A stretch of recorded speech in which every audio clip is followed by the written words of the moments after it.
Hey guys, welcome back to Tabletop Glory, and today we're going to be painting up a werebear. Now, a werebear is a little bit different from something like a werewolf, where in this case the humanoid creature would completely turn into a humanoid version of that animal.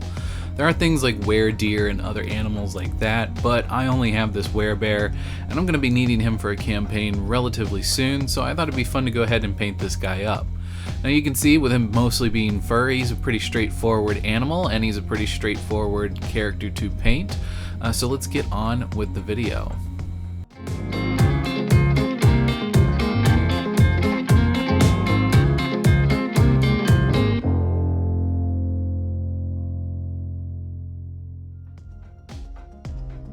Goregunta fur is one of my favorite colors for painting fur tones, for any of those nice deep rich browns. So if you're following along at home, go ahead and cover anything that is going to be furry in this color. Don't worry about your highlights so much. Go ahead and put on a little bit of a thick coat. We're going to be doing a bit of a dry brush after this to kind of bring out some of those natural highlights. And anywhere where it gets a little too bright, we're going to be able to knock that back down with some skeleton horde. We're going to be doing a dry brush of Xandri dust all over everywhere where you want your highlights, so feel free to not worry about places like the armpits or the recesses of any of the muscles. We just want to kind of get an all over highlight in the areas that are most exposed to sunlight.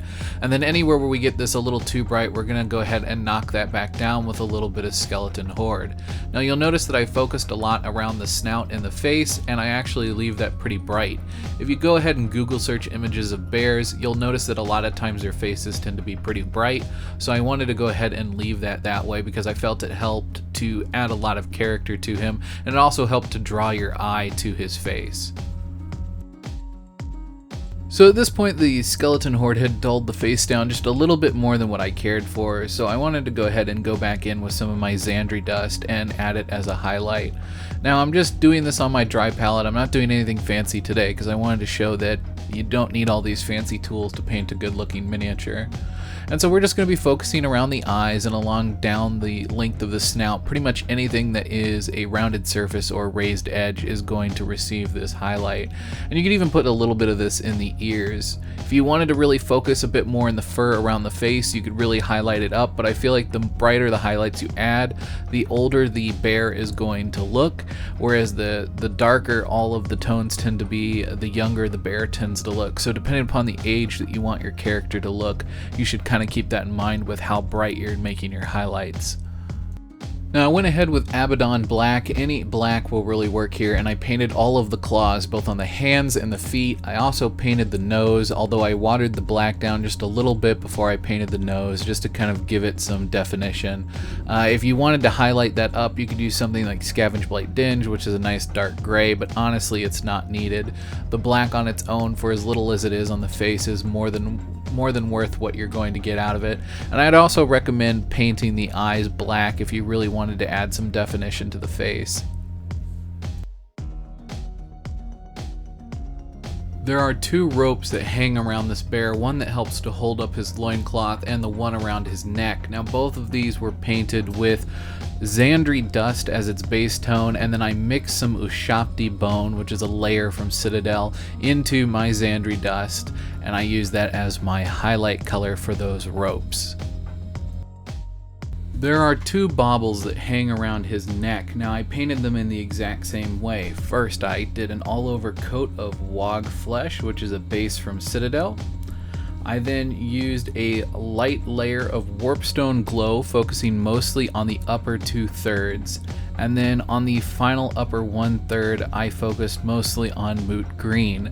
Now this is kind of just a vague formula that I tend to use for anything that I want to look vaguely jade, or perhaps jade adjacent, or even just magical gemstones of some kind or another. And seeing as these are round objects, I wasn't super concerned about where exactly the highlights went.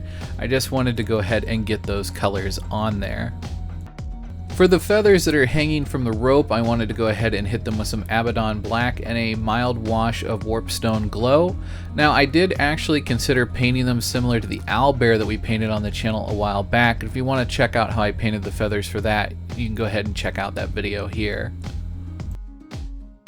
Now I'm actually painting the loincloth here with Mephiston Red, however when I transferred it into my dropper bottle I used a little too much thinner, and as a result it has more of a consistency of contrast paints. Just know that I'm going to add 2 to 3 layers worth of this before I start adding my highlights, and that's just to darken everything up. You may only need to apply 1 to 2 thin coats.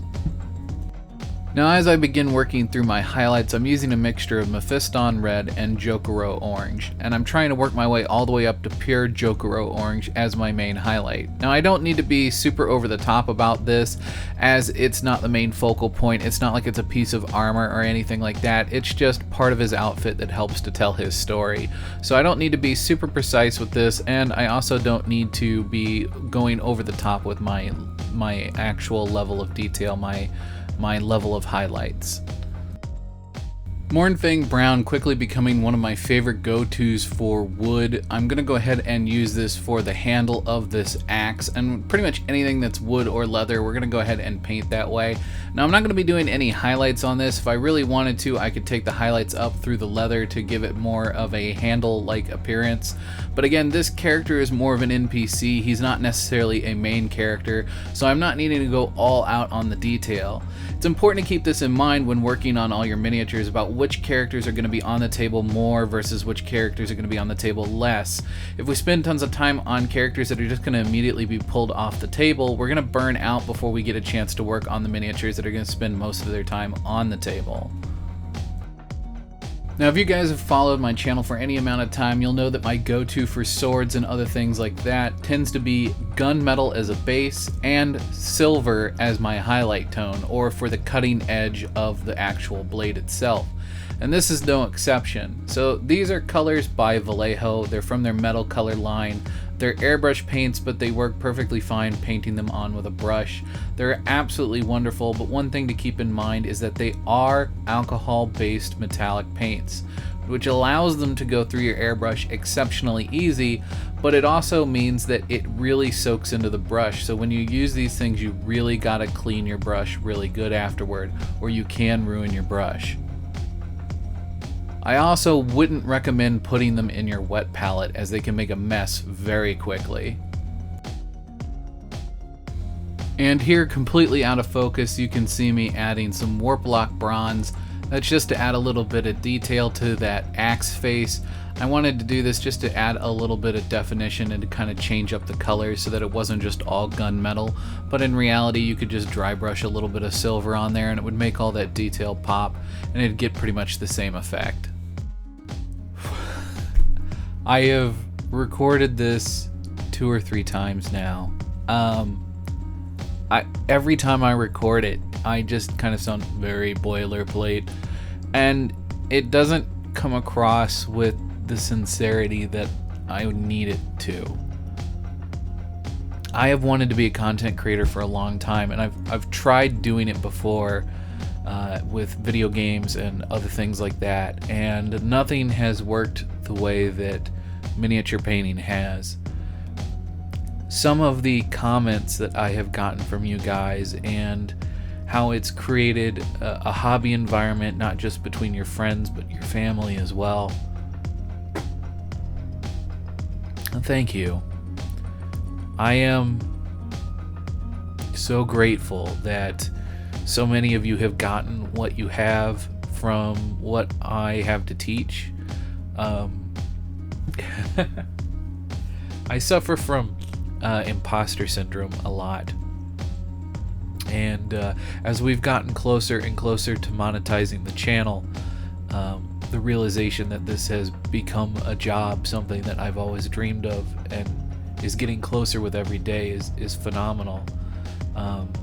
I would do this whether I was making money doing it or not, but the fact that I might be able to do this as a job and maybe be just as big someday as someone like Miniac or Ninjon or Next Level Painting or DMG or DM Scotty or any of those people, it blows my mind, and I am very grateful.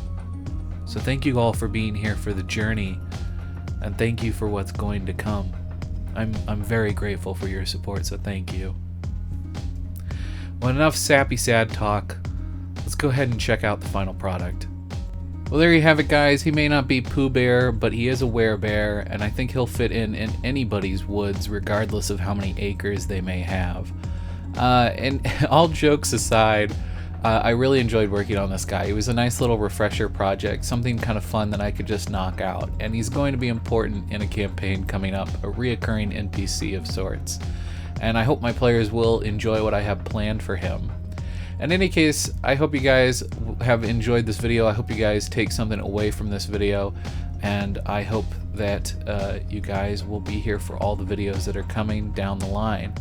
As always, if you have any suggestions for future videos, feel free to leave them in the comments below. As always, may your display case always be filled and your pile of shame never run empty. Until next time.